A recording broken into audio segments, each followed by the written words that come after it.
Hello everyone, कैसे हैं आप सब लोग। Welcome you to study point JK. मैं शोएब। गाइस, आज हमने हमारे रिमेनिंग एमसीक्यूज़ करने, जो हमारा टॉपिक चल रहा है इंडियन फ्रीडम स्ट्रगल। ओके, तो आज हम इस पे एमसीक्यूज़ करें। इससे पहले मैं आप सबको जितने भी कंसेप्ट हैं एमसीक्यूज़ के रिलेटेड, मैं आपको एक सीक्वेंस में बता दूंगा। तो हम स्टार्ट करेंगे 1927 से। तो अब मैं आपको ये बताऊंगा हमने पढ़ना क्या क्या है, इसमें क्या क्या क्रक्स है जो हमें पढ़ना है, जो एग्ज़ाम पॉइंट ऑफ व्यू से काफ़ी ज़्यादा इंपॉर्टेंट है। और अब उसकी बात करते हैं, तो फिर हम एमसीक्यूज़ पे, जब ये हमारे सारे टॉपिक कंप्लीट हो जाएंगे, फिर हम एमसीक्यूज़ कवर करेंगे। तो फिर हम एमसीक्यूज़ में शॉर्ट से ही देखेंगे क्या क्या है, ठीक है। तो ये काफ़ी ज़्यादा इंपॉर्टेंट एमसीक्यूज़ हैं। तो आप यहाँ पे पहले देखें, सबसे पहले हमने पढ़ना है सीमन कमीशन, जैसा यहाँ पे मैंने लिखा हुआ है। तो मैं आपको बता देता हूँ, हमें पढ़ना पड़ेगा सीमन कमीशन, जिसका ईयर था 1927। उसके बाद आ जाएंगे हम सीधा किस पे, फर्स्ट राउंड टेबल कॉन्फ्रेंस पे। क्योंकि सीमन कमीशन की जो रिपोर्ट्स थी उसने सबमिट की थी 1930 में, जिसके बेसिस पे फर्स्ट राउंड टेबल कॉन्फ्रेंस हुआ था। फर्स्ट राउंड टेबल कॉन्फ्रेंस का जो रिज़ल्ट था, उसका रिज़ल्ट था गांधी इरविन पैक्ट, जिसका अगर हम ईयर की बात करें 1931, 5 मार्च, ठीक है। तो हमें ये भी पढ़ना पड़ेगा, फर्स्ट राउंड टेबल कॉन्फ्रेंस भी पढ़ना पड़ेगा। सीमन कमीशन से स्टार्ट करेंगे 1930 का जो फर्स्ट राउंड टेबल कॉन्फ्रेंस है, ओके। और इसकी जो रिपोर्ट्स थी वो 1930 में सबमिट हुई थी। अब फर्स्ट राउंड टेबल कॉन्फ्रेंस में जो कांग्रेस के डेलीगेटर्स थे, लीडर्स थे, उन्होंने वो कॉन्फ्रेंस ज्वाइन नहीं किया था। उसका जो रीज़न था, वो जो लीडर्स थे काफ़ी अरेस्ट हो गए थे, काफ़ी लोग अरेस्ट हो गए थे। क्यों हुए थे? क्योंकि गांधी जी जब 78 फॉलोअर्स के साथ निकले थे, डांडी मार्च किया था उन्होंने, ठीक है। हमें डांडी मार्च भी पढ़ना पड़ेगा। तो उन्होंने डांडी मार्च क्यों किया था? उन्होंने डांडी मार्च इसलिए किया था, उन्होंने साल्ट लॉ को ब्रेक किया था, ठीक है। तो साल्ट लॉ को ब्रेक किया था। अब हमें साल्ट लॉ थोड़ा देखना पड़ेगा, थोड़ा थोड़ा उसमें क्या है, थोड़ा सा जो बस एक दो लाइन जो इम्पोर्टेंट है वो देखनी पड़ेंगी। तो जब उन्होंने साल्ट लॉ को ब्रेक किया था, तो उसके लिए हमें डांडी मार्च को पढ़ना पड़ेगा, इसलिए हमें इम्पोर्टेंट बन जाता है, ठीक है। तो और अगर मैं आपको बात करूं, यहाँ पे सीमन कमीशन में अगर हम देखें, तो यहाँ पे आपको एक फ़ीचर इसका ये भी दिखेगा कि एबॉलिशन किया गया था डयाची का, ठीक है, जिसको बोला जाता है डबल रूल। तो जब इसका एबॉलिशन किया गया था, तो ये इंट्रोड्यूस कब हुआ था, हमें ये भी देखना पड़ेगा। ये इंट्रोड्यूस हुआ था हमारा 1919 एक्ट में, ठीक है। ये जब 1919 एक्ट में इंट्रोड्यूस हुआ था, तो जब हमने ये पढ़ेंगे तो 1919 का हम एक और फीचर देखेंगे कि यहाँ पे एक्सटेंड किया गया था सेपरेट इलेक्टोरेट को, ठीक है। अब इस सेपरेट इलेक्टोरेट को जो एक्सटेंड किया गया था, 6 भी इंक्लूड किए गए थे। आप देखेंगे पार्सिस भी थे। अब जो वहाँ पे उसका एक्सटेंशन हुआ था, तो ये इंट्रोड्यूस कब हुआ था सेपरेट इलेक्टोरेट? ये इंट्रोड्यूस हुआ था हमारा 1909 में, ठीक है। जिसको पार्लियामेंटरी रिफॉर्म एक्ट भी बोलते हैं, और 1919 एक्ट को बोलते हैं मॉन्टेग्यू क्लेम्सफोर्ड रिफॉर्म एक्ट।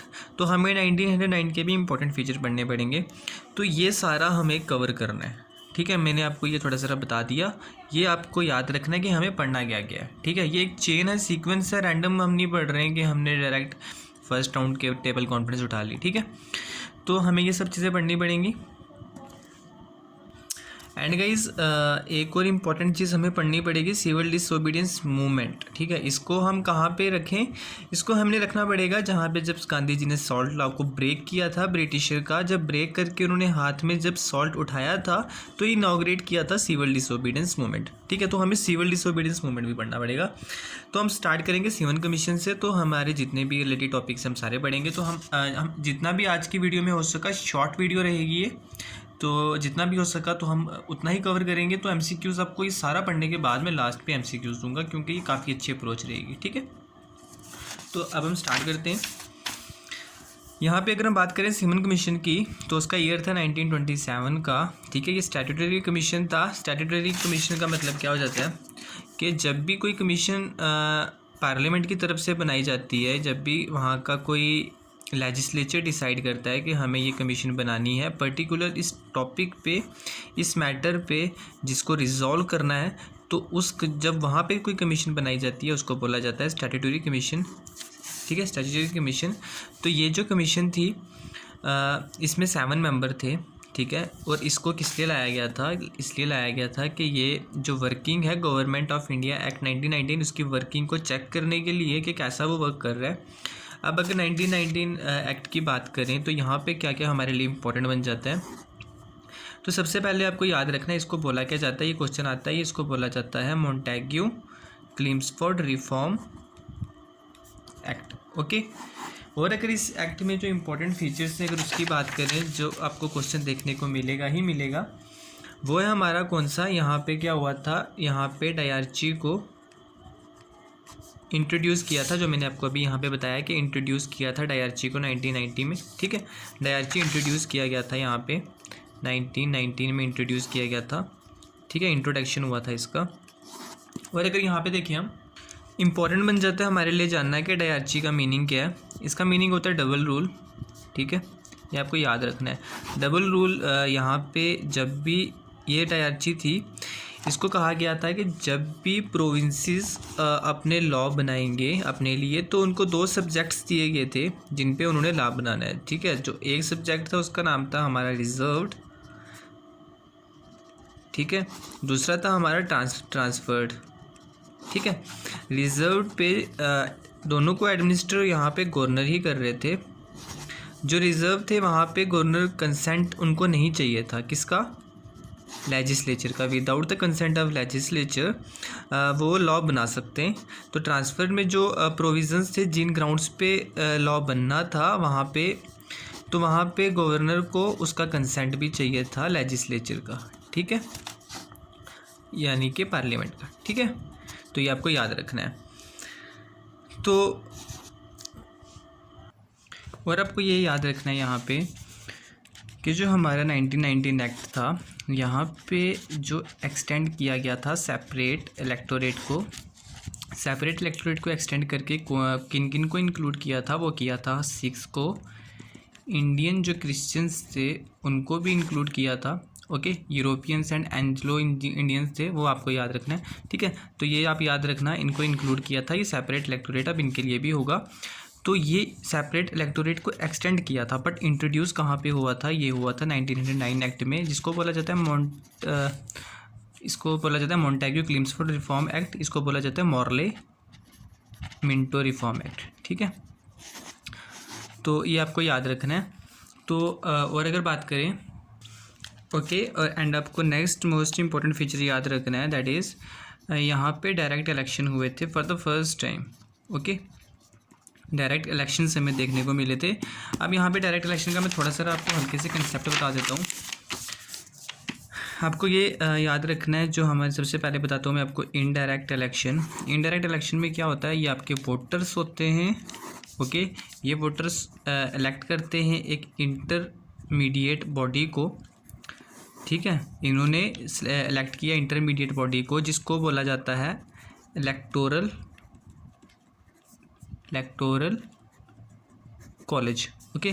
तो फिर ये intermediate body representative of the people को इलेक्ट करती है। तो ये इनडायरेक्ट इलेक्शन हो जाते हैं जहाँ पे इनडायरेक्टली इलेक्ट हुआ कौन, रिप्रेजेंटेटिव ऑफ द बॉडी, ठीक है। और डायरेक्ट इलेक्शन में क्या होता है, वोटर डायरेक्ट ही इलेक्ट करते हैं रिप्रेजेंटेटिव ऑफ द पीपल, ठीक है। तो यहाँ पे डायरेक्ट इलेक्शन होता है। तो इनडायरेक्ट में क्या होता है कि एक इंटरमीडिएट बॉडी इलेक्टोरल कॉलेज को बोलते हैं, वो एक्ट करती है रिप्रेजेंटेटिव ऑफ द पीपल को इलेक्ट करने में, ठीक है। तो यहाँ पे क्या हुआ था 1919 में for the first time direct election हमें देखने को मिले थे, ठीक है। आपको ये भी याद रखना है। तो हमने इंपॉर्टेंट क्या क्या देखा, डायरची इंट्रोड्यूस हुई थी, इसको मोंटेग्यू क्लिम्सफोर्ड रिफॉर्म एक्ट भी बोलते हैं, डायरेक्ट इलेक्शन हुए थे, ठीक है। ये सब हमने इंपॉर्टेंट देखा, तो आपको ये सब याद रखना है। और एक्सटेंशन हुआ था सेपरेट इलेक्टोरेट का जो इंट्रोड्यूस हुआ था हमारे 1909 एक्ट में, ठीक है। नेक्स्ट अगर हम यहाँ पे देखें इंपॉर्टेंट, यहाँ पे हम यहाँ तक थे। तो यहाँ पे इस अंडर द चेयरमैनशिप ऑफ किसके ये सीमन कमीशन आया था, जॉन सीमन थे वो, सर जॉन सीमन, ओके। तो इन्होंने सबमिट की थी अपनी रिपोर्ट 1930 में, जो मैंने आपको बता दिया यहाँ पे कि जो 1930 में जब रिपोर्ट सबमिट की थी उसी की बेसिस पे हमारा फर्स्ट राउंड टेबल कॉन्फ्रेंस हुआ था 1930 में, लंदन में हुआ था, ओके, ठीक है। ये आप याद रख लेना। तो अगर हम यहाँ पे बात करें रिकमेंडेशंस, क्या क्या रिकमेंड किया था इन्होंने कहा था कि एबॉलिशन होगा डायरची का, जो मैंने आपको डायरची समझा दिया उसको एबॉलिश कर दिया था सीमन कमीशन की रिकमेंडेशंस के बेसिस पे, ठीक है। तो जब उसको एबॉलिश किया था ना, मैं आपको यहाँ पे बताऊंगा नेक्स्ट। तो यहाँ पे देख लेते हैं recommendation, that is continuation of communal electorate. जो कम्युनल इलेक्टोरेट था, डिफरेंट रिलीजियस बेसिस पे जो इलेक्शंस हो रहे थे उनको कंटिन्यू किया, ठीक है। फिर यहाँ पे ओके गाइस, तो नेक्स्ट रिकमेंडेशन इनकी ये भी थी कि इस्टेब्लिश करो फेडरेशन। जो ब्रिटिश इंडिया था उसमें फेडरल सिस्टम को इस्टेब्लिश करो और प्रोविंसेस को इस्टेब्लिश करो। तो यहाँ पे मैं आपको ये समझाता हूँ। और यहाँ पे ये कहा था कि इसी की वजह से क्या हुआ था, मोस्ट इंपॉर्टेंट जो आप देखते हो जिसको हम मिनी कॉन्स्टिट्यूशन भी कहते हैं, गवर्नमेंट ऑफ इंडिया एक्ट 1935, ये इस्टेब्लिश इसको बनाया गया था, गवर्नमेंट ऑफ इंडिया एक्ट 1935। इसके जो फीचर्स देखोगे तो ये लाइन उससे सिमिलर ही है, तो हम इसको डिस्कस करते हैं। जो इनकी थर्ड रिकमेंडेशन थी, इन्होंने कहा था कि ब्रिटिश इंडिया जो है, जो under the control of Britishers है, वहाँ पे क्या करो, आप फेडरेशन को इस्टेब्लिश करो और प्रोविंसेस बनाओ। फेडरेशन को इस्टेब्लिश करने का मतलब क्या है कि फेडरल सिस्टम होना चाहिए। फेडरल सिस्टम क्या होता है, जब सेपरेशन होता है, फेडरल सिस्टम क्या होता है जब सेपरेशन होता है किसका, पावर्स का, कहाँ पे, between central government and state government, ठीक है। ये आपको इसका ये होता है फेडरल सिस्टम। तो इन्होंने कहा था कि फेडरल सिस्टम को इस्टेब्लिश करो, ठीक है। तो ये इनकी रिकमेंडेशन थी। इसी के बेसिस पे गवर्नमेंट ऑफ इंडिया एक्ट 1935 को लाया गया। इस एक्ट के जब आप फीचर्स पढ़ेंगे वहाँ पे आप देखेंगे फेडरल सिस्टम हमें देखने को मिला। और इन्होंने कहा था एबॉलिशन कर दो किसका, डायरची का। और इसी गवर्नमेंट ऑफ इंडिया एक्ट 1935 में एबॉलिशन किया गया था डायरची का। वो हमें कैसे पता चलता है, जब प्रोविंसेस को ऑटोनॉमी दी गई थी, ठीक है। तो जब उनको ऑटोनॉमी दी गई थी तो वहाँ से हमें पता चला कि एबॉलिशन हो गया डायरची का। तो यहाँ से हमने यहाँ ये देखा कि गवर्नमेंट ऑफ इंडिया एक्ट 1935 किस बेसिस पे आया था, जो सीमन कमीशंस ने अपनी रिकमेंडेशंस को सबमिट किया था, ऑन दैट बेसिस पे हमें गवर्नमेंट ऑफ इंडिया एक्ट 1935 मिला। ओके गाइस, इस वीडियो में इतना ही इंपॉर्टेंट रखते हैं, तो हम नेक्स्ट डिस्कस करेंगे। तो मैंने आपको बता दिया हमने आगे क्या क्या पढ़ना है। तो हम कल देखेंगे फर्स्ट राउंड टेबल कॉन्फ्रेंस और उसका जो रिजल्ट था। ओके, तो फिर लास्ट पे हम MCQs करेंगे। और टेलीग्राम भी आप ज्वाइन कर लेना, वहाँ पे हमारा डेली क्विज़ होता है। तो वो आप क्वेश्चन स्किप नहीं करना, क्योंकि जो क्वेश्चंस मैं टेलीग्राम पे देता हूँ वो किसी न किसी एग्ज़ाम में आए होते हैं। Okay, thank you guys, bye.